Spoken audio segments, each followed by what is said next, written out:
So I've been putting off making this video for a while, partly because I didn't know exactly which angle I wanted to take. Obviously this video is going to focus on my first experience with Caesars Rewards Air, but then, do I get into our trip? And do I get into, where we stayed? Or the fact that our plane got struck by lightning? So I will touch on all those things, so make sure you stay till the end of the video, especially to hear about that whole, lightning strike thing that left us stranded. More on that to come. But yeah, I am going to focus mainly on our first experience with Caesars Rewards Air. I will quickly gloss over our trip and what we got up to, but again, I have other videos which I will link below that kind of go over that further detail.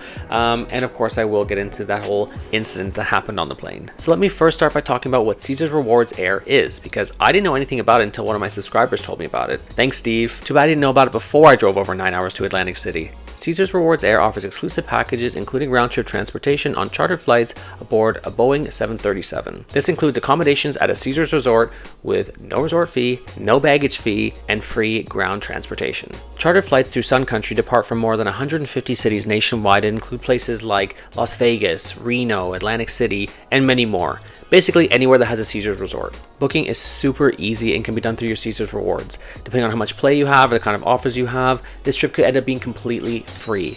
For us, this trip did end up costing us a couple $100 for both of us, not each, for both of us, which included hotel and flight. The time of the year you go will also depend on the offers you get or the prices that you pay. Obviously, if it's a more quiet time in that particular area, then you're probably going to end up getting a maybe better rate overall. Now, for those of you who know, I live in Toronto, so my particular trip was from Pearson International Airport to Atlantic City in February of this year.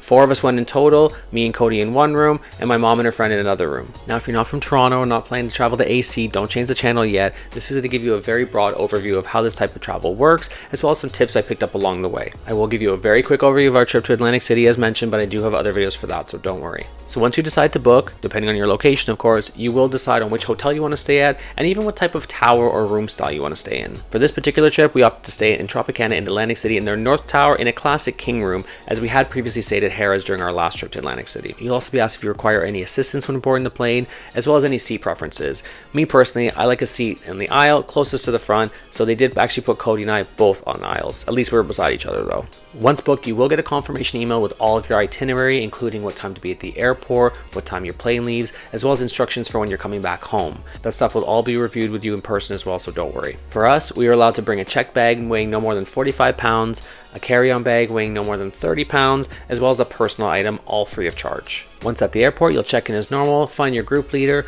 Our host name was Judy, and let me tell you, she was amazing. I found the whole process to be very well organized. You even get like a luggage tag depending on which hotel you're staying at. For example, Caesars guests got a yellow one, Tropicana guests got a red one, and Harrah's guests got a purple one. You then go through security as normal and wait for your flight. Now here's the kicker. Unfortunately, because we were flying with Sun Country and not one of like the bigger airlines, we weren't really made a priority, and our flight was unfortunately delayed by a couple of hours. I have heard this is quite a common issue. I would strongly suggest you pack your patience and maybe bring some snacks or things to entertain you just in case there's nothing around for while you're waiting. Now once on the plane, you will get a free snack, which I believe were pretzels, as well as a beverage which does include alcohol, and believe it or not, they actually had tequila, and I don't think I've ever seen that on an airplane before. I will also suggest that you bring some kind of like a smartphone or a tablet with you on the plane so you can connect to their Wi-Fi and watch TV or movies or something to keep you entertained. Fortunately for us, our flight to Atlantic City was just over an hour, so by the time we got drinks, we were basically landing. Once you land at the airport, you'll be guided to some buses which will take you directly to your hotel where your suitcase will be waiting for you. Another nice thing is when you arrive at your hotel, your host will hand you your room key so you don't have to wait and check in at the front desk. You will need some kind of an ID for your room key, and note they will have some hold on your credit card even if your trip is free,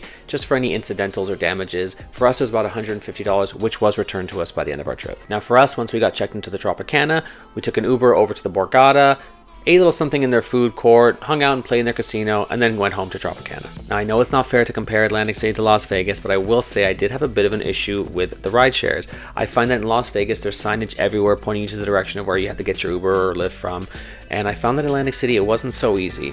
Just an observation. For the next day, we had brunch booked at Superfrico and Caesars, as well as a matinee showing of Spiegelworld show The Hook. This was mine and Cody's second time eating at Superfrico and Caesars, as well as seeing the show The Hook. We both would strongly recommend you guys check this show out. I do have video reviews of both of our experiences at this show and at this restaurant, which I will link below. Definitely strongly recommend you go check that out. After that, we just explored the boardwalk and ended up back at Tropicana. The next day, we did a little bit of shopping at the Tanger outlets. Now, is it Tanger or Tanger? These aren't the best outlets I've ever been to, but what I really did like was that they had all the Miss America names on the sidewalks.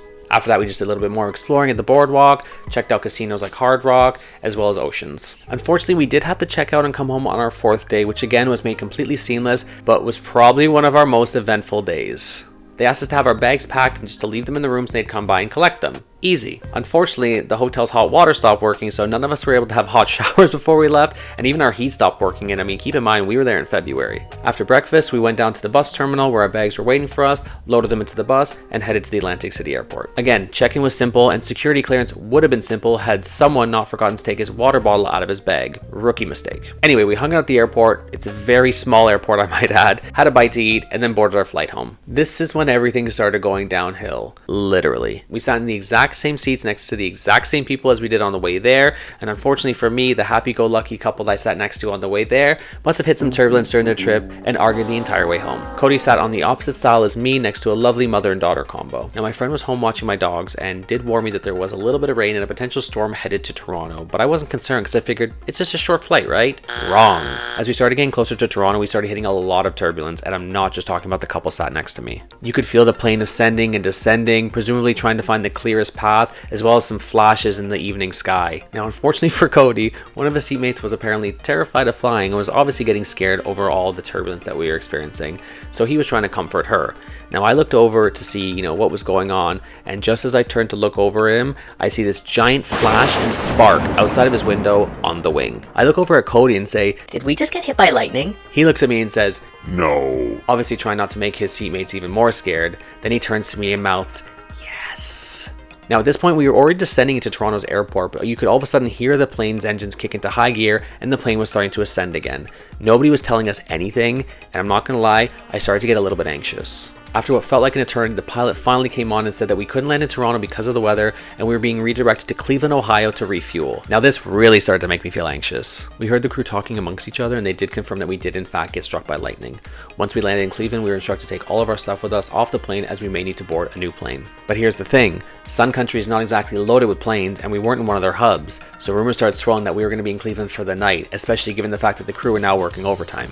Once we were in the airport, our host Judy told us to stay nearby in case they made any announcements, so we found a bar where we had, a couple drinks, something to eat, and basically just waited while they refueled the plane and to see if it was safe to fly home. Some people opted to leave and find their own way home. We decided to stick it out. After a couple of hours in the Cleveland airport, they found the plane to be undamaged and we were given the clear to fly home. So we all reboarded the plane back home to Toronto. Spoiler alert, we arrived safe and sound. Now I'm sure there's things I've forgotten and left out from my experience, or maybe I just blocked them out. While it was a very eventful trip with lots of ups and downs, I would still highly recommend Caesars Rewards Air. Even though I travel a lot, I still do get stressed and anxious when I travel, and I just found that Caesars Rewards Air just made things easy and it took a lot of the guesswork out. Now despite all of our excitement from our last trip, we were actually planning on doing another trip with Caesars Rewards Air to Atlantic City this summer. Unfortunately, they do only fly out once a month, so you really do need to make sure your schedule aligns with theirs, which I will say is one of the downsides. That said, depending on where you're traveling from, there may be more places that you can travel to, as well as different flight options available, so make sure you check out their website for more information. Now again, we did travel a few months ago, so I'm sure I've forgotten some things, so if you guys have any questions, please do not hesitate to leave them below. It's really helpful to other travelers because they probably have the same questions as you do. It's also really helpful for me because any interaction you guys have with my videos, whether you're liking, commenting, sharing, subscribing, it all helps with the YouTube algorithm. If you're not subscribed, I'd really appreciate if you consider subscribing to the channel. There's a button down there. Totally free for you and really helps me keep delivering this free content to you. Once again, this has been Daniel Spotlight. Keep your eyes in the sky and we'll see you in the next one. Bye.